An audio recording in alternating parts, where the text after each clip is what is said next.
जैसा कि मैंने कहा था कि साधना करने से आपको बहुत सारे सिद्धियां यानी कि सुपर पावर्स मिल जाते हैं। अलग अलग तरह के अनगिनत साधनाएं होती हैं, जिसमें से सबसे पावरफुल साधना है योगा करना। अब देखिए, मैंने ये पहले भी कहा था और आज भी कह रहा हूं कि सिर्फ कुछ फिजिकल एक्टिविटीज को ही योगा नहीं कहते। इस तरह के योगा को हठ योगा कहते हैं।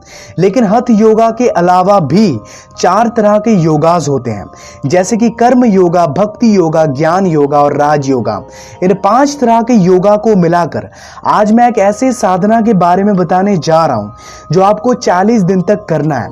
40 दिन ये साधना करने से धीरे धीरे आपका माइंड चेंज होने लगेगा, आपकी जिंदगी बदलने लगेगी। 40 दिन के बाद आहिस्ता आहिस्ता आप अपनी जिंदगी में जो भी चाहते थे वो आप पाने लगोगे, चाहे वो पैसा हो, फेम हो या फिर कोई अलौकिक शक्ति भी क्यों ना हो। अपने किसी भी विश को फुलफिल करने की इस अलौकिक शक्ति को और भी ज्यादा पावरफुल बनाने के लिए आपको 40 दिन के बाद फिर से इस साधना को 90 दिन तक करना है। 90 दिन के बाद 120 दिन, उसके बाद 1000 दिन। इन 4 स्टेजेस में आपको साधना के इस पूरे प्रोसेस को खत्म करना है। वैसे तो 40 दिन के बाद से ही आपको यह एहसास होने लगेगा कि आपके अंदर कुछ चमत्कारी शक्तियां आ रही हैं, लेकिन इस पूरे प्रोसेस के खत्म होने के बाद आपके अंदर ऐसे ऐसे सुपर पावर्स आ जाएंगे जिनकी आप कल्पना भी नहीं कर सकते। तो सबसे पहले आपको सुबह उठकर सूर्य नमस्कार करना है। अगर आपको नहीं पता कि सूर्य नमस्कार करना कैसे है, तो आप YouTube पे सर्च कर सकते हो कि सूर्य नमस्कार कैसे करें।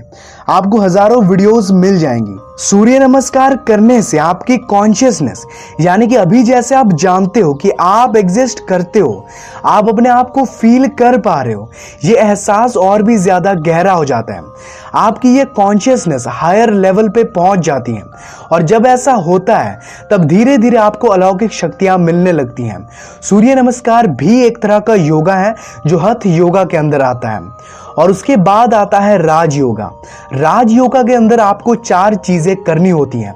सबसे पहले तो आपको 10 मिनट मेडिटेशन करना है। मेडिटेशन के बाद आपको अपने आप से सकारात्मक बातें बोलनी है, जैसे कि मैं बहुत ही पावरफुल हूं, मैं बुद्धिमान हूं, मैं अपनी जिंदगी में जो भी चाहता हूं उसे हासिल कर सकता हूं।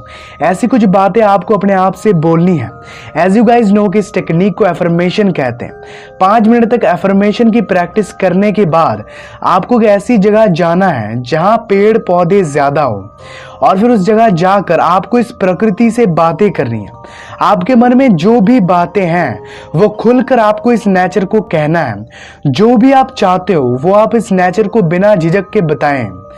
इस टेक्निक को कहते हैं कम्यून विद नेचर। और मैं आपको बताऊं कि ये सारी चीजें आपको सुबह को ही करनी है। राज योगा के अंदर जो चौथा टेक्निक है वो ये है कि आपको पूरा दिन प्रेजेंट मोमेंट में रहने की कोशिश करनी है। पूरे दिन में जब भी आपका ध्यान प्रेजेंट मोमेंट से हटकर पास्ट या फ्यूचर में चला जाए तो फिर से आपको अपना फोकस प्रेजेंट मोमेंट में लाना है। 2 साल पहले मैं यहाँ घूमने गया था, 1 हफ्ते पहले मेरा ब्रेकअप हो गया, ये सब चीजें आपको बिल्कुल भी नहीं सोचना। सिर्फ और सिर्फ उस काम में ध्यान देना है जो काम आप उस मोमेंट में कर रहे होंगे। उसके बाद आता है कर्म योगा। कर्म योगा के अंदर आपको सुबह को एक डायरी लेना है और उसमें लिखना है कि आज आप पूरे दिन में क्या क्या करने वाले हो, कौन कौन से ऐसे काम हैं जो करना आपके लिए बहुत ही जरूरी है। ये लिखने के बाद आपको पूरे दिन में कैसे भी करके उस काम को पूरा करना है। कर्म योगा के बाद आता है ज्ञान योगा। इस योगा के अंदर आपको पूरे दिन में कुछ ना कुछ नया सीखना होता है, जैसे कि डांस करना, गाना गाना, ड्राइंग करना, गिटार बजाना, कोई किताब पढ़ना या फिर जो भी आपको पसंद है वो आपको करना है। और सबसे लास्ट में आता है भक्ति योगा। भक्ति योगा के अंदर रात में सोने से पहले आपके साथ पूरे दिन में जो भी चीजें अच्छी हुई हैं वो आपको अपने डायरी में लिखना है। अगर आप सोचते हो कि पूरे दिन में आपके साथ सिर्फ बुरा ही हुआ है तो उन खराब लम्हों में भी आपको कुछ अच्छे पल ढूंढने होंगे और सिर्फ उन्हीं पलों के बारे में लिखना होगा।